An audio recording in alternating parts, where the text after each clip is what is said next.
A little bit about me before we get started on the video. I am a registered dietitian nutritionist residing in Seattle, Washington. I'm a father of two crazy, quirky kids who are amazingly turning 12 and 8 next month. I've used my YouTube channel to share videos with family on things with my kids, and over the last year have used it to showcase some drone footage. This has become my quarantine hobby during the pandemic. The inspiration for this video came after a recent interview I did on SiriusXM to highlight AAPI Heritage Month, which takes place now during the month of May. This month is a time to celebrate the achievements and accomplishments of the various Asian Americans and Pacific Islanders in America. So why am I doing this video?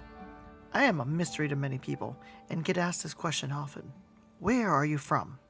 And I respond with, New Orleans, Louisiana. And then I get the retort, no. Like, where are you really from? Some may say this is a form of racism. I'm like, nah, clearly this person hasn't lived in a metropolitan area and been exposed to a wide variety of people. I lived in New York City for 9 years, and amazingly have now lived in the Emerald City for 10 years. 3 cool cities with lots of people and lots of culture and lots of delicious foods. I was born and raised in New Orleans to 2 immigrant parents. My father is from Cuba, and my mother is from Vietnam. When people hear this, their heads go, psh. So then the question comes up about the foods that I grew up with. Clearly, growing up in a multicultural household and residing in one of the best food cities in America has an impact on your taste buds.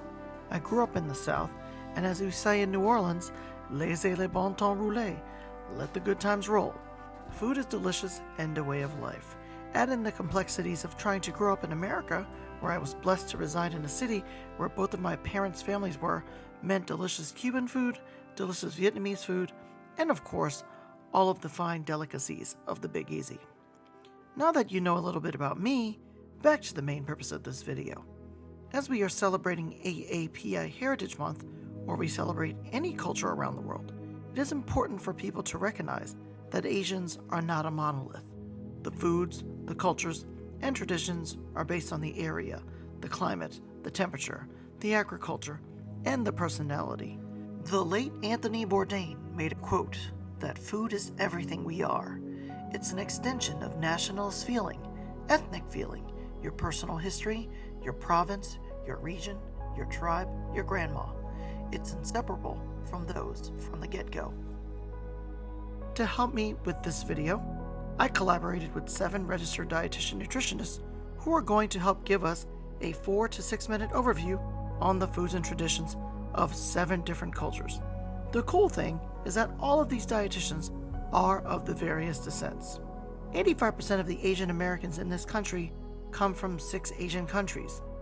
They are China, India, the Philippines, Vietnam, Korea, and Japan. I've also added Thai into the mix because I know it is popular, and I want others to recognize that there is more to Thai food than saying, oh, I love pad Thai. Before we jump into the 7 sections, we will discuss some demographics and other issues in the AAPI community. We will travel around America to visit my friends, and then we'll wrap it up with a call to action. If you look inside this Valipera circle, there are more people residing inside the circle than outside of it. Nearly 59% of the world's population resides inside that circle. Looking at Healthy People 2020, some stats include 33% of persons belonged to a racial or ethnic minority group. 51% were women.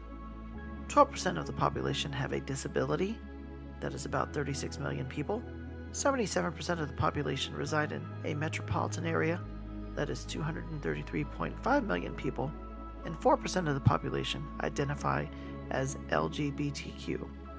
In America, we have experienced a 6.3% growth from 2000 to 2019, with 22 million new persons. Looking at the demographics in general, Hispanics make up 18.5% of the population, African Americans make up 13.4% of the population, and the Asian Americans make up 5.9% of the population, or about 18.9 million people.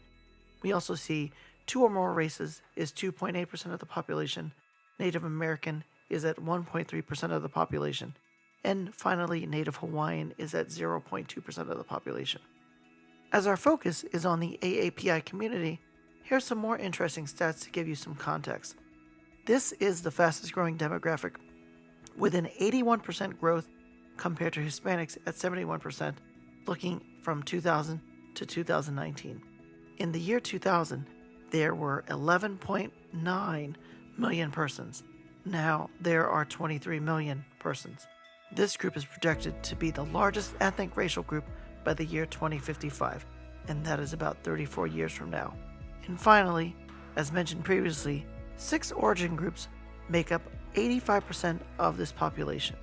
For the final 2 clips from Pew Research Center, we can see the distribution of the AAPI community around the country, with the largest segment in the West with 45% or 9.8 million people, followed by the South at 24% or 5.3 million people, the Northeast at 90% or 4.2 million people, and finally the Midwest at 12% or 2.7 million people. This shows the largest Asian origin group by state. Indian Americans are the largest in 22 states, and you mainly see this in the southeast and midwestern part of the country. Chinese Americans are the largest in 12 states and the District of Columbia. Filipinos are the largest in 9 states. Vietnamese are the largest in 4 states, including my home state of Louisiana. Hmong are the largest in 2 states, and Korea is the largest group in Alabama. In usual times, we would have probably flown around and met with all of these wonderful dietitians and broken bread with them. But because of the pandemic, we'll have to do this virtually using iMovie, some sound effects, and some video engineering to make this event occur. So I hope you appreciate the efforts of all of these wonderful folks as we travel around the country and meet up with them so we can learn about the various foods and cultures of each of their descents. Thank you and enjoy the journey. For the first part of our journey, we get a 2-for-1 where we get to travel from Seattle to Los Angeles, California to meet with Simon Sum, who is the Director of Scientific Affairs at Herbalife, and Vandana Sheth, who has a private practice, vandanasheth.com.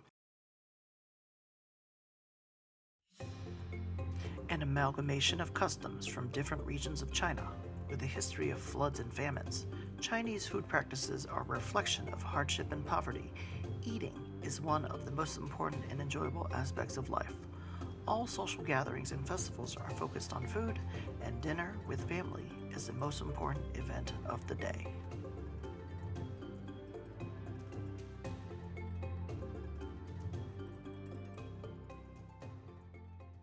Hi, my name is Simon Sum, a registered dietitian nutritionist of Chinese descent, and I was born and raised in Hong Kong. Now, let me tell you something about Chinese foods and traditions. There are many different Chinese cuisines, depending on which region of China you are referring to. For example, Canton, Sichuan, Fujian, Hunan, and Shandong are some popular cuisines in China. And due to the popularity of Chinese foods, Chinese cuisines has influenced many other cuisines in Asia. Chinese food staples like rice, soy sauce, noodles, chili oil, and tofu can be found worldwide. And I'm sure many of you know how to use chopsticks, the utensils we use to enjoy Chinese foods. The 3 main aspects used to describe Chinese foods are color, smell, and taste. Besides, the meaning, appearance, and nutrition of the foods are also important to Chinese people. For example, the vegetable lettuce, when pronounced in Chinese language, both Cantonese and Mandarin, sounds like money or wealth, and Chinese people believe that this will attract good fortune. Therefore, you can always see a dish with lettuce during Chinese New Year. When we talk about Chinese food, you may already think about rice in your head. Actually, rice is the major staple food in southern parts of China and is usually eaten as steamed white rice. Rice can also be used to make congee, a very common breakfast item for Chinese people. A different type of rice called glutinous rice or sticky rice is used in special dishes such as glutinous rice balls or lotus leaf rice that you can find in dim sum restaurants.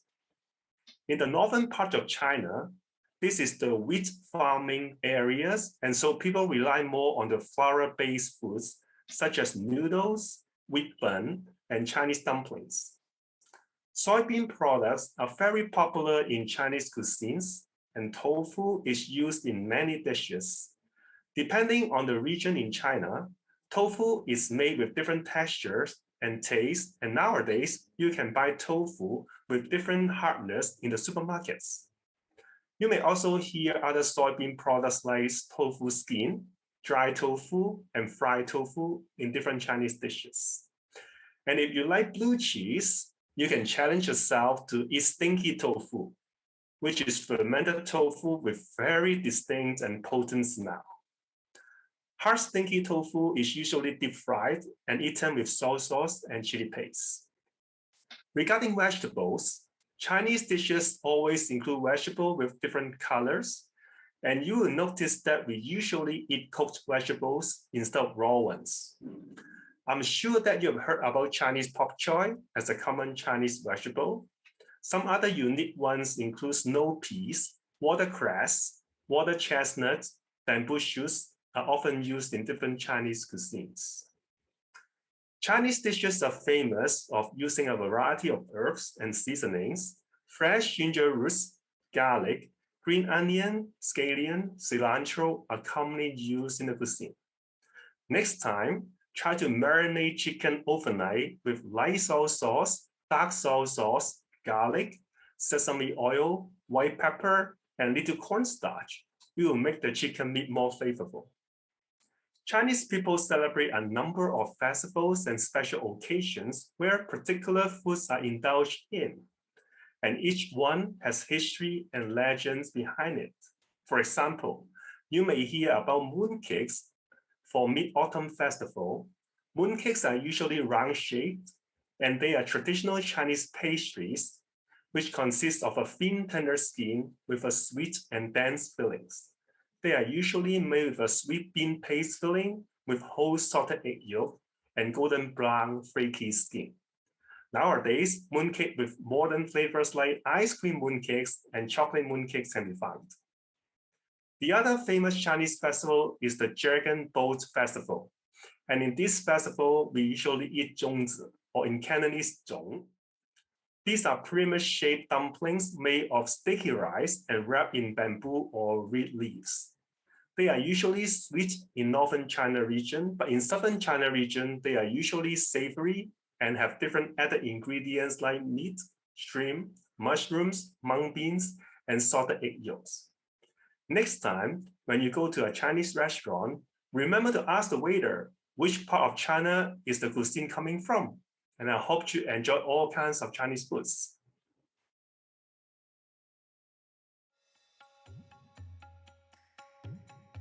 Diversity of climate and seasonal cycles resulted in a country with a diversity of food practices.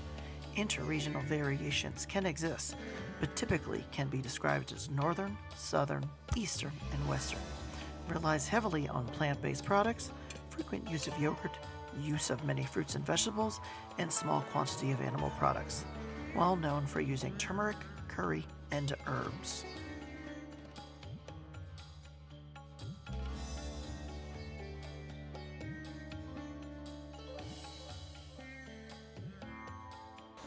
Hi, my name is Vandana Sheth. I'm a registered dietitian nutritionist and I'm of Indian descent.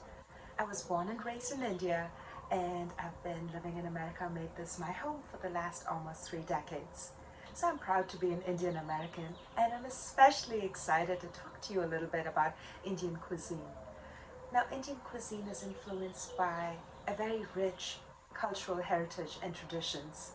When it comes to Indian food, it varies greatly among the different parts of India based on the region, on the climate, as well as the religious beliefs. About 75 to 80% of Indians are Hindus, and at least half of them are vegetarians. When they are vegetarian, they may include dairy products, but they may or may not include eggs. when it comes to the cuisine, if you think about it broadly, just based on the region, you can divide Indian food into North Indian, South Indian, East, and West. The predominant grain in the north is wheat, so you would find a lot of the flatbread called roti or chapati made from wheat flour. You may see millets used there. You may find a lot of beans and lentils. And also, this is where you find a lot of foods that you may be familiar with from an Indian restaurant, like paneer tikka, palak paneer, or chicken masala. These are dishes from the north of India. When you think about South Indian cuisine, rice is the predominant grain, and the vegetable dishes are more dry, sauteed with spices. And when you have beans and lentils, they're more in the form of stew or soups that are used to enjoy with the rice grain. From the east, you would find rice and fish as the common ingredients. Spices are still used here, but they're milder. And in the west, in one of the states, you will find more of a sweetness to the profile. So food would have that sweet, sour, and spice combination. Regardless of where you're from in India, food uses at least a few key components, just slightly differently in terms of methods of preparation or how they are using the spices, they may be different.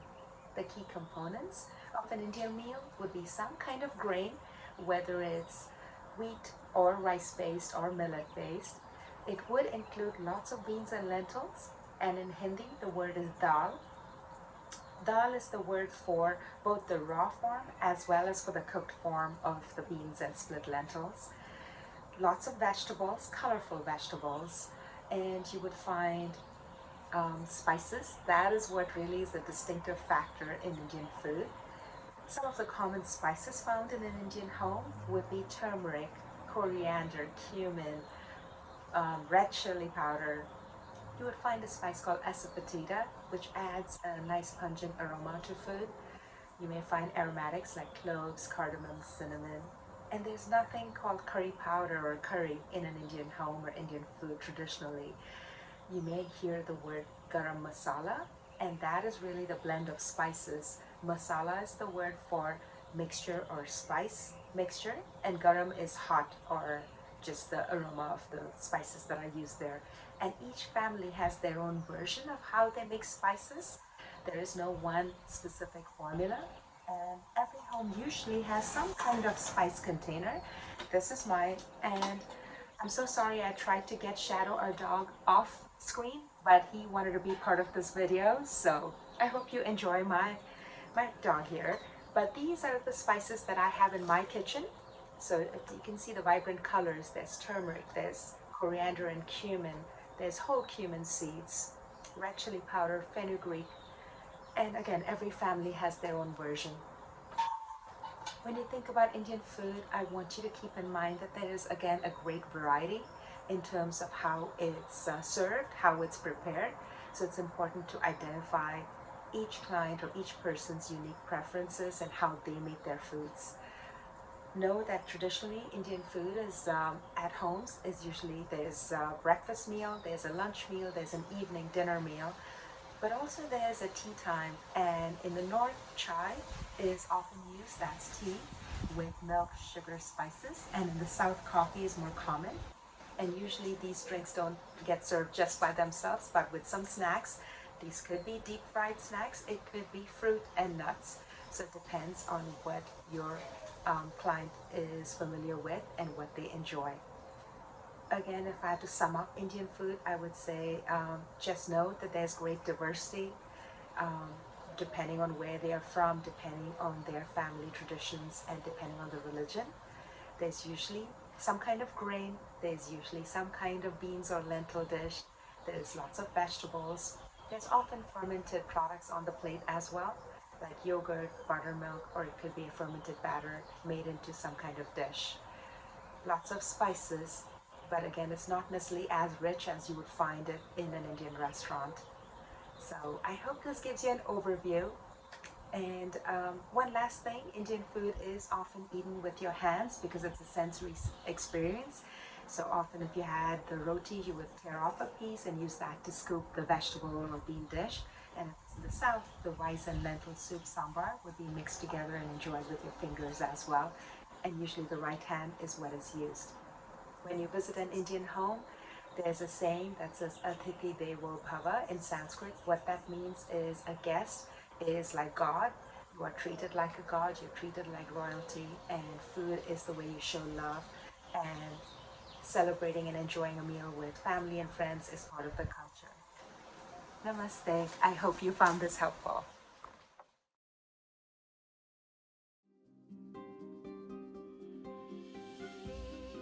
Malaysia, Spain, and China have all had major influences on the distinctive Filipino cuisine.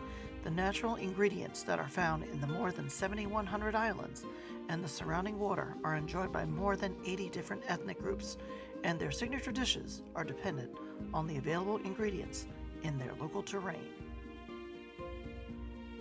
We are now going to depart Los Angeles and travel to Detroit, Michigan to visit with Grace Derocha, who works for an insurance company and recently was named a national media spokesperson for the Academy of Nutrition and Dietetics.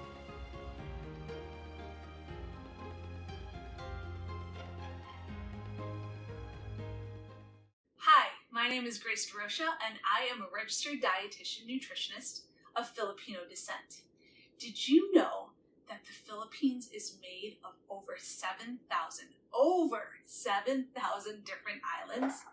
And that just gives you a picture of the variety of foods that the Filipino people enjoy. We get influences from other Asian countries, from Europe, especially Spain, and even America. Food is part of the culture. It's ingrained in the way we celebrate, the way we live, the way we enjoy life. Check out that sign up top. Filipinos also like to dance too, so these are the perfect signs for us. But also, Filipino food and the farming and the atmosphere of the tropics allows for so much variety. Different fun fruits and vegetables. They enjoy everything from fish to pork. So the sky's the limit with the different food choices that you will enjoy if you try and dabble into some Filipino foods. There are so many different fruits and vegetables that you can enjoy in the Philippines. Bitter melon, and then fruits, think tropics, mango, pineapple, rambutans, logans, lanzones. They are also a great way to enjoy dessert, starting with the dessert first. We also love ube, which is a purple Filipino sweet potato. It has a beautiful color, delicious flavor, and yum, one of my favorites for sure. Speaking of ube, a very traditional Filipino dessert, because it is warm there, is a play on shaved ice with lots of different sweet textures, and that would be halo-halo. If you've ever heard of halo-halo, it really actually means mix. So you mix it all together, enjoy the ice with it. There's a little bit of milk, and then different candied and jellied flavors, including coconut. Moving on from dessert, there are there's a lot of different staple Filipino dishes, but one that's really popular would be adobo. Adobo is a chicken and pork dish that's cooked, and it's like cooked in the liquid of vinegar and soy sauce and garlic with a bay leaf, rich in flavor, paired with rice, and so yummy. Recommend it for sure. Rice is obviously a staple. Rice can be enjoyed with everything. There are lots of different stews and soups. There's sinigang, which is a tamarind base. Tamarind is actually a fruit that grows in the Philippines as well. And you can have it with fish, with pork, with beef, and then lots of vegetables. Really good. A little bit tart too, which I really like. A little bit of that sour playing with all the different flavor profiles. There's also pancit, which is noodles. I think almost every country in the world has some kind of noodle dish, and the Philippines is no exception to that. We have a variety of different pancits, and those flavors are also layered using different, again, meats and vegetables. There's pancit palabok, there's pancit Cantonese, so definitely a fun way to enjoy noodles. Fun fact, speaking of the culture, is that for Filipinos, you're supposed to have noodles on your birthday to signify a long life with the long noodles. So think about that the next time you're celebrating. Another thing to think of is our lumpia, which is our egg roll. It's a meat-based egg roll with some vegetables too sometimes, rolled up and fried. Yes, the dietitian said fried, but it is also dipped. And that is a very popular thing that Filipinos like to do. Sausaw is what it's called. It means you're dipping. So sausaw for the egg roll, the lumpia, would be sweet and sour, sometimes a little spicy. And then there's quite a few different dips, but a couple of them would be suka, which is a vinegar-based dip. It has vinegar and garlic. The more garlic, the better. Pepper, and you could really dip anything in that. Meat, vegetable egg rolls, anything you want. There's also patis, which is a fish sauce. Usually, again, taking that salty fish sauce with something sour. In the Philippines, it would be calamansi, which is a citrus fruit that is tangy. It's little and green, but inside it's orange. Here in America, oftentimes I use lemon because I can't always find calamansi. And then shrimp paste, again, salty. And shrimp paste is often paired with a kare kare, which is actually a peanut butter oxtail soup stew. Again, has the meat and then has vegetables and layering flavors. Something I don't want to forget to tell you guys, speaking of flavors and fun and culture and partying, is eating with your kamay, which kamay means hand. So kamayan, or a boodle fight is sometimes called, is a celebration of food and family and fun. And what happens is we lay out banana leaves and then all this food, everything from lechon, which is roasted pork, to other seafood, shrimp, lobster, crab, to other meats, chicken, pork, to rice and fruits and veggies and sausawan, and everybody just kind of sits or stands together around this banana leaf beautiful table and enjoys food and each other. Thank you again for having me so much. My name is Grace Derocha. I am a registered dietitian nutritionist of Filipino descent.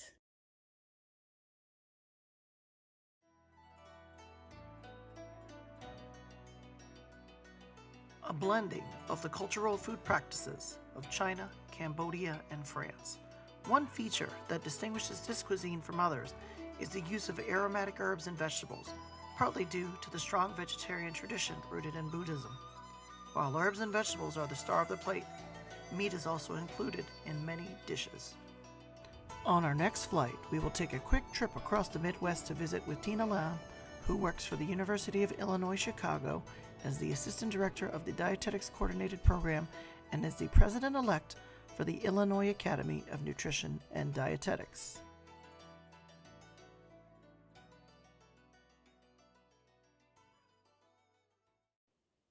Xin chào. My name is Tina Lam, and I'm a Vietnamese American registered dietitian based out of Chicago, Illinois. I currently work for University of Illinois Chicago as an assistant director for their coordinated program in dietetics. I was born in Vietnam, but came to the US when I was around 2 years old. My parents always cooked the best Vietnamese food at home, and today I want to share a little bit of that with you as far as my family's food culture and what we grew up eating. So let's start off with some Vietnamese staples such as noodle soup dishes, rice plates, banh mi, congee, and my personal favorite, spring rolls. And when I said congee, it's like a rice soup and we call it chao, but we'll go into that in a little bit more later. Depending on where you are in Vietnam, the dishes can vary a lot in flavor profiles and level of spiciness.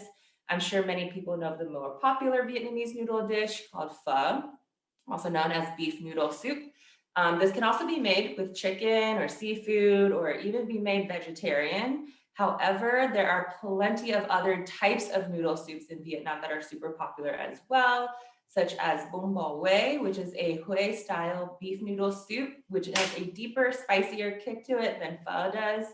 Hủ tiếu, which is a clear pork-based soup, sometimes topped with pork belly and seafood. One of my other favorites is bún riêu, which is a seafood, specifically crab noodle soup that has a kick to it as well. There's also bangan, which is a noodle soup that uses rice noodles that are very similar to udon in texture and look, but sometimes it's made with pork and sometimes it's made with seafood. And then different types of bangan, some people actually add in a little bit of coconut milk to give it a little bit of creaminess as well, which is delicious either way. The noodles used in each of these soup dishes can vary from white rice noodles that are thin to thick rice noodles or even thicker egg noodles as well. Another thing that the dishes have in common is that they're typically served with fresh herbs and veggies. And actually this goes for either the noodle, soup dishes, or rice dishes. There's always fresh herbs and veggies on the side. So you'll find a lot of things like cilantro or Thai basil, culantro, bean sprouts. There's so many other ones that I can't remember all the names of it. And especially I know it in Vietnamese, but I don't always know the English translation of it. But tons of herbs and spices, always, green onions to add, garlic, onions, things like that as well. But so I talked about some of the noodle soup dishes. Let's talk about some of the rice plates, right? So a lot of the rice plates are called cơm tấm, and they use these types of rice called broken rice, and they're a lot smaller grain than a regular rice that you would find in black. So it's like it's a specialized kind of type of rice. It's broken, but they're small little pieces of rice, but you get like a nice little serving of it. And usually it comes with like a grilled pork, sometimes an egg and pork loaf. I would say probably some more fresh herbs and veggies, a side of fish sauce that has garlic and lime juice and peppers, and really nice to put over the entire rice dish. Other things that you'll find in Vietnamese food culture that's really popular and has a French influence as well is banh mi. So if you have like a nice French, like a mini French baguette, and then it has usually like mayonnaise, some type of pork or shrimp or chicken that's in there. And then pickled veggies, so pickled carrots and daikon are usually on top of it, along with cilantro as well. Very, very good. And then I think they usually have like a liver pate that they spread on it too. But you'll find tons of these stalls in Vietnam, which are called banh mi. And if you ever find it in the restaurants, I would highly suggest trying it because they're great. Another dish that I had mentioned previously was the congee, or what we call jiao. So this is like kind of like a rice porridge, if you would imagine. And you can have it plain, where it's completely plain white, just white rice in it, that's soupy. And then they would pair it with like saltier dishes, like saltier cuts of meats or seafood.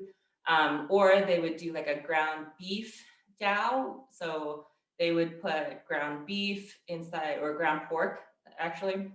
Usually it's ground pork inside this jiao, or seafood, and so many other types of jiao, like chicken with a salad on the side. Oh, there's so many different ones.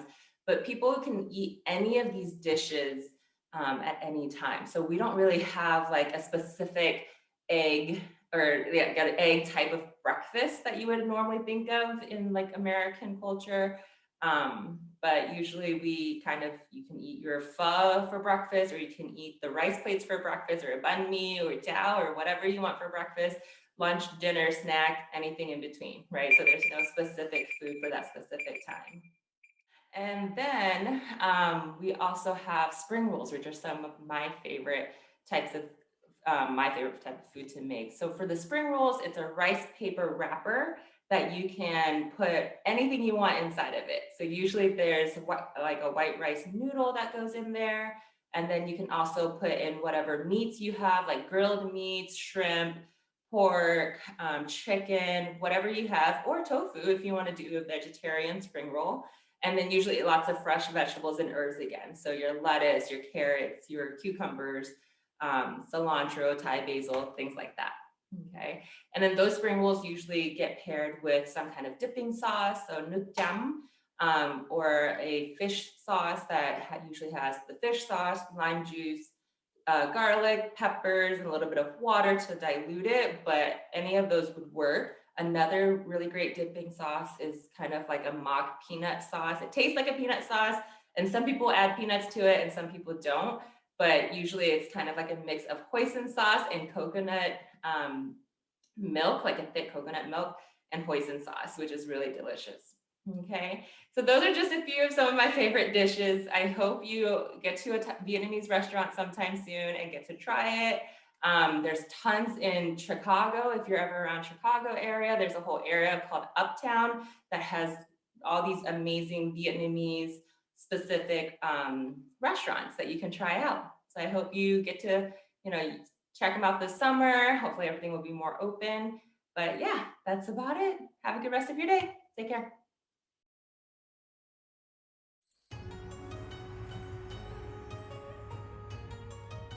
With a rich food tradition, as well as taking the influences of China and Japan, Korea has managed to retain its long-standing culinary traditions, passing them down from generation to generation. Koreans love to share their food with others, whether it be colleagues, friends, or family. We now depart Chicago and travel to New York City to visit with Jennifer Tao, a registered dietitian nutritionist and certified diabetes care and education specialist.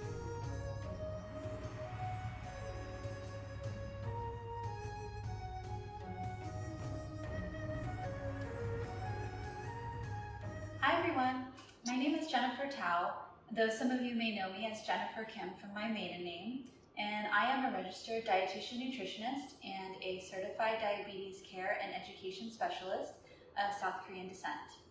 Today I'm going to be sharing with you a little bit about South Korean food and culture. Korean food is largely shaped by its geography and history. Korea is a peninsula that sits between China and the islands of Japan and was divided into North and South after the Korean War. As such, there is some influence and similarities with Chinese and Japanese food. We consume a lot of short grain white rice, legumes, vegetables, and seafood. A typical Korean meal at home will have rice, vegetables, a soup, and protein. But instead of the soup being an appetizer that is served as at the beginning of a meal, it's served with the entree. Often, it can be made with fermented soybean paste, which is called doenjanjjigae, or kimchi, and that kind of stew is called kimchi jjigae. Jjigae in Korean means stew, and it's usually shared with everyone at the table, whereas a tang or guk is soup, and that's served individually. Along with the meal, we set out several small dishes called banchan that accompany the rice. Banchan can vary from seasoned and fermented vegetables to steamed egg or scallion pancake or even potato salad. One staple that you may know is called kimchi, and there are many types of kimchi, but for most, the pickled napa cabbage that is marinated with spicy red pepper is the one that you're most familiar with. There are also non-spicy kimchi though, called mul kimchi, and also a square kimchi that's called gakdugi and is made from the mu radish. There are so many varieties and family recipes. Kimchi can be quite unique, and even old kimchi can be used to make that soup that I mentioned, kimchi jjigae, because it tastes better when it's old and sour. Since kimchi is a fermented food, it naturally contains probiotics, so there are health benefits to eating kimchi as well. Another food that can be served on the side that has seen a lot of popularity recently is seaweed, or what we call kim. Being surrounded by the ocean, there are many ingredients from the sea, and the use of seaweed is one of them. We use seaweed in soups. A very common one is called miyeokguk, and that is seaweed soup that usually is given to women after childbirth to replenish nutrients, and it is also served at each birthday as a tradition. Seaweed also comes in sheets that we use to make kimbap, which is the Korean version of sushi. We put spinach, pickled daikon, carrots, beef, tuna, or imitation crab, and it's an easy-to-eat snack. Dried roasted seaweed now is popular, and I've even found it at places like Costco and Trader Joe's. It can be eaten alone as a savory snack, or just rolled with rice. Speaking of rice, sticky short grain white rice is usually served with each meal. Since South Korea tends to be health conscious, it is common to see rice mixed with barley, which is what we call poripap, or adzuki beans, which is called patpap, or a mix of grains and beans, chapkopap, to increase the nutritional value. We also ground that rice into a powder and make rice cake out of it. Rice cake comes in all different kinds of shapes and colors and can be put into a variety of things. It can be used in soup called tteokbok, which are flat cylinder rice cakes, or rolled into cylinders. It's used in a spicy dish called tteokbokki that's been very popular. Special occasions such as the Harvest Festival or the Lunar New Year, wedding and birthday celebrations also include a special tteok, and that's rice cake that's made with red bean, or it can be filled with honey, sesame seeds, or mugwort root. There's so much I want to share about Korean food, but to end, I'll talk about Korean barbecue. Korean barbecue is actually more of a modern trend that came after the industrialization, when meat was more available. But many people are familiar with Korean food through going to a Korean barbecue restaurant. Meat is generally grilled and served in front of you. It is often accompanied by those small plates or banchan, and there is lettuce and some dipping sauces such as sesame oil or gochujang, which is a spicy red pepper paste, or just some salt that you may be able to dip some of the meat in. Pork and the beef may be marinated with soy sauce, or it may be plain, and you put it into a piece of lettuce with whatever sides that you want. I enjoyed sharing a little bit about Korean foods with you, and I hope you found it helpful in some way. Thank you guys for listening.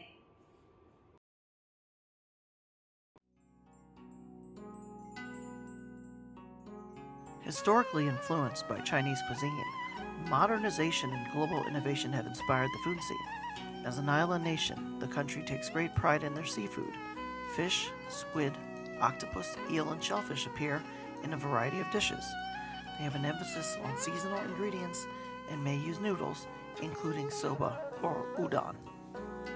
Next up on the trip, we're going to travel to San Francisco, California to visit with I. James, a registered dietitian nutritionist.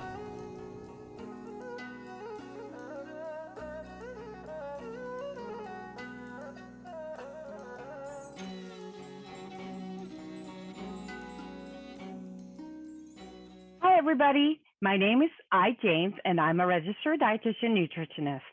I am native Japanese, and today I wanted to share very briefly about the Japanese food. I'm going to share about the three main staples found in Japanese food. The Japanese cuisine consists of a variety of fish, shellfish, and all kinds of different seaweed. Sometimes we eat the fish and shellfish raw, like you find in sushi, and other times we eat them cooked in a different way. Sushi is one of the most popular dishes known around the world as a Japanese cuisine. And many people associate sushi as just the raw fish, but sushi actually really means rice seasoned with vinegar. Another food that is major staple in Japanese diet is the rice. Most Japanese consume short-grained rice, and some people still eat small bowl of rice for each of their meals. Rice is also a huge source of many foods, including sake, which is the rice wine vinegar, rice crackers, and rice cakes, commonly known as mochi. Japanese are also known to consume quite a bit of soy products. Not only are edamame, which are the actual soybeans in the pod, very popular in Japan, soy-based products including soy sauce, miso, which is a fermented soy paste, and variety of tofu are staple ingredients used in Japan. I wanted to share with you some of the Japanese meals that you'll find in Japan. The first picture on the left is a traditional Japanese breakfast. There is some grilled seafood, small bowl of rice, small bowl of soup, pickled vegetables, and some tamagoyaki. Tamagoyaki is the Japanese little omelet. On the picture on the right is what is considered Western breakfast, and it is very popular in Japan as well. It looks a lot like what breakfast you find in the United States, and it consists of ham and eggs or bacon and eggs, some fruits, and toast, and Japanese often have a small salad with their breakfast. And for lunch, many people make and take their own bento, or they often stop by a bento shop nearby. Bento shops are like a lot of fast food restaurants in the United States, and they're everywhere, so everybody can get a bento wherever they may be. In this example, it consists of rice balls, which is the onigiri, and onigiri is often wrapped in seaweed. This picture doesn't, but it's often wrapped in seaweed as well. And then there's seasonal vegetables, the tamagoyaki, again, the Japanese little omelet, and some fried chicken pieces. And this would be what is considered a simple tempura dinner.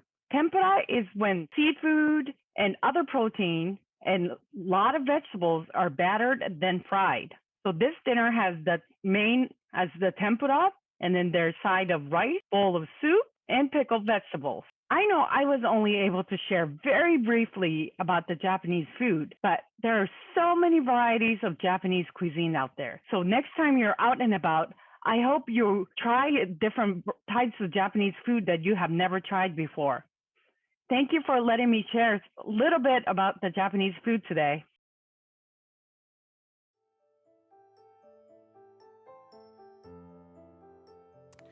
The one major staple of Thailand is rice, but there is a great variety of protein and produce. Well known for its spices and seasonings, Thai cuisine may include fish sauce, fish or shrimp paste, hot chili peppers, coconut milk and cream, garlic, and more. The Thai people have proven skillful in adapting methods from other cultures to fit in with their native ingredients. Next up on the journey, we're going to travel to Minneapolis to visit with Andrew Akhaphong, who is the retail dietitian at Makatoon's Fine Foods.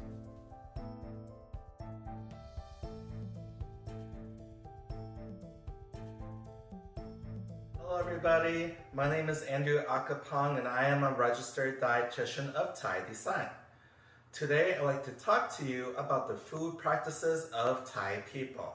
To begin, the food of Thailand has been influenced by its regions and the surrounding countries. For example, in southern Thailand, you would find more creamy-based meals due to the abundance of coconut.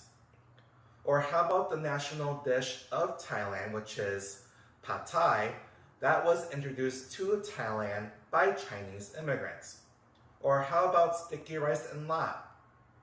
Mincemeat salad, glutinous rice balls, that was introduced to Thailand by Laotian immigrants. Or the very popular peanut sauce often found with appetizers, or pram long song, which is a peanut curry spinach dish, that was introduced to Thailand by Malaysian immigrants. So you got all these unique different influences making up what Thai food is today. Thai food focuses on 6 different flavors: salty, sweet, sour, bitter, spicy, and umami. And I'll go into a little bit later. A common practice of many Thai households is wanting to feed their guests and not letting their guests leave home hungry. And what I mean by that is, if we see our guests with an empty plate, even though that probably means that they're all done eating, we may encourage you to eat more food because that makes us think that we are a bad host and we're not feeding you very well. In terms of meals, there is no such thing as a breakfast, lunch, and dinner meal. So for example, for breakfast, I would probably eat rice with eggs, or kuitio, which is a rice noodle soup with meat and veggies. Or for dinner, I could actually have those same foods that I just mentioned before instead. So regardless of what time it is in the day, food is food. Remember how I talked about the 6 different flavor profiles of Thai food earlier? Here is an example I'd like to share with you. In this bowl, we have green mango slices, which are unripened mango, so they're going to be sour. Very popular snack, paired with this dipping sauce, chilies for the spiciness, toasted rice powder for the bitterness, lime juice for the sour, sugar for the sweet, and fish sauce for the saltiness. As you can see, there are many different types of foods here on this meal spread. We got fresh vegetables here from the snake beans and Thai eggplant. We got a fried egg omelet, pork floss, steamed rice, jungle curry made with pork belly, guava juice, cassava pandan cake, which is often eaten as a snack or dessert. We got sticky rice, which you can roll up into a ball and use as a vessel to pick up food or dip in sauces like this, such as nam pik pa, which is fish sauce and chilies, or jia mak len, which is roasted tomatoes, garlic, shallots, seasoned with lime juice, fish sauce, and sugar. Khao chi pate, which is very similar to the Vietnamese banh mi. It's a French-Indonesian baguette stuffed with liver, pate, mayonnaise, different assortments of deli meat, vegetables, and herbs. And as examples of herbs and spices here, we got this root called galangal, which has lemon notes, very similar to ginger, lemongrass, lime leaves. We got Thai chilies, garlic, lime, shallots, Thai basil, and in this modar, white peppercorn and coriander. I hope from this presentation you gain an understanding of Thai food practices so you can succeed working with clients of Thai descent. From the spread I've shown you, you've seen that there's a variety of different starches, proteins, fresh vegetables and fruits, and the 6 different elements of Thai flavors: sweet, sour, salty, bitter, spicy, and umami. My name is Andrew Akhaphong, and I am a registered dietitian of Thai descent, and thank you very much.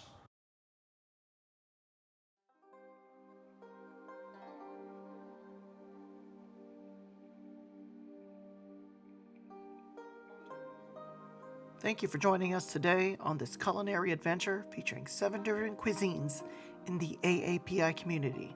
So the calls to action are, please like and subscribe so you can catch my next video. Please leave a comment below about what cuisine and what foods you will try next. There's a lot of different cuisines that we spoke about, so there's a lot of options you could try here. Next, go visit and share the love of these folks by helping me share this video. I love to help others out, and this was a great opportunity to do so. And finally, 4, leave a comment of other cool video ideas that you would like to see come to life when it comes to food and nutrition. For example, the foods of Europe or the foods of Latin America. A huge and tremendous thank you to Simon Sum, Vandana Sheth, Grace Derocha, Tina Lam, Jennifer Kim, I. James, and Andrew Akhaphong for helping me to put this video together. I called them late last week when my idea transpired, and they helped me bring this vision to life. And a huge thank you to Melissa Prest, who helped me with the editing process. Thanks again for staying to the end of the video, and we will catch you on the next one. Peace.